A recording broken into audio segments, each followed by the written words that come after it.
Hi Photo One students, welcome to the first of 4 tutorials to show you how to do more things in Photoshop.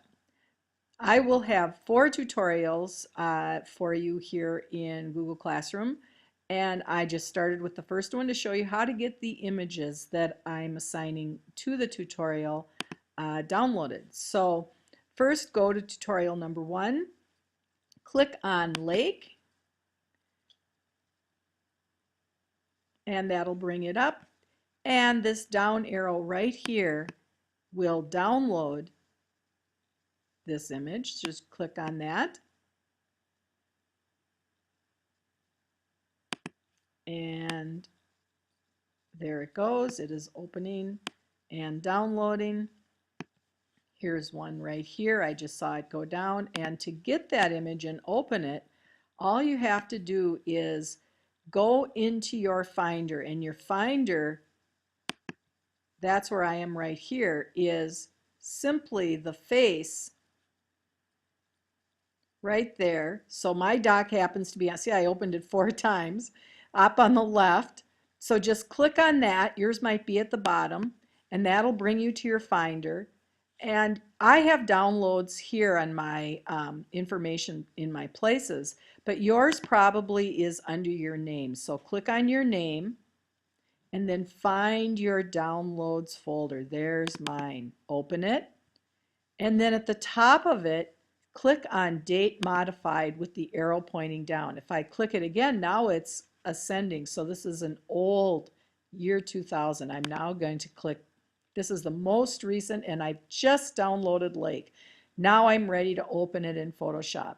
You'll use the same process for all of your photos for each tutorial, where you open it, click that downward facing arrow, get it into your downloads folder, and then from here we can open it in Photoshop. So right click, open with Photoshop CS5, and here we go. There is a lake. Here's an image turned in by a student, another term, and I want to start by showing you how to straighten out that horizon line. It's not a bad image. It has some nice qualities, but the horizon line is horribly tilted, and I would say 99% of the time it looks better if your horizon line is horizontal. All this makes me do when I look at this image is turn my head and try and straighten it out with, as I look at it. So to do that, the first thing is to duplicate your background layer. There's nothing we can do to this. It is locked, and it's just good practice to always duplicate it. So Command J is the fastest way to duplicate your background layer. Command J. Next, we're going into our toolbox. Remember, the toolbox is over here on the left. At the very top, I don't know if you can see it, is the menu bar. The options are here right above the tools, and for every tool there is a different option. And we're on the move tool. And over on the right is our palettes. Here is our layers palette. So the next thing we're going to do, as you can see, is rotate the image. This is the easiest way to straighten it out. But before I rotate it, I need to make the image smaller so that when I turn it, I can still get to the edges of the image. So next, go Command minus, and then pull the corner back out so that you cover up all the other things on your desktop.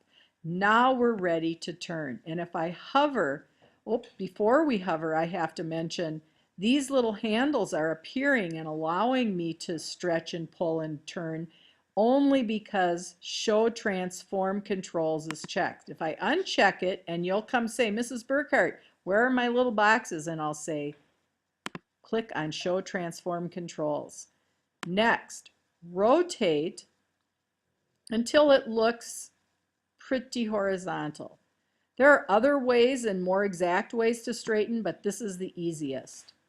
Next, we're going to stretch this image slightly just past the corners. Normally, I would say never, ever, ever straighten, or I'm sorry, stretch, but in this case, It's okay, we're not stretching it very much and just enough to cover the corners of that image.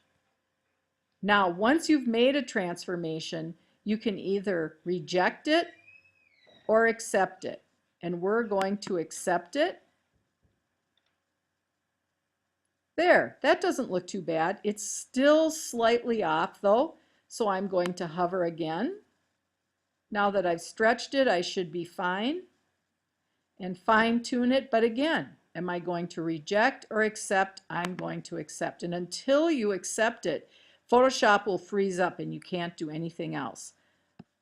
I might even do it once more. It's okay, you can continue to fine tune and adjust it. There we go, that looks pretty darn good.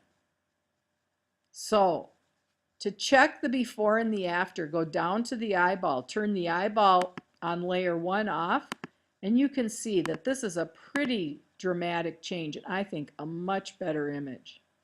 Once you've done this, you're ready to save your image and turn it in.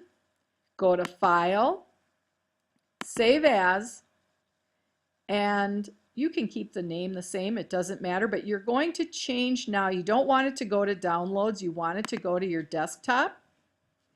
And you also don't want a Photoshop document. It has to be turned in as a JPEG. If you turn in a Photoshop document, I won't open it, so you won't get credit for the assignment.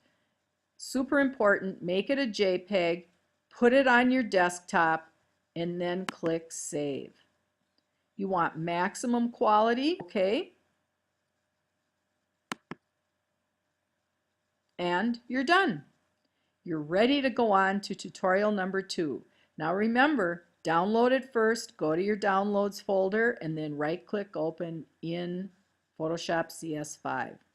Good job, and I look forward to seeing you in the next tutorial.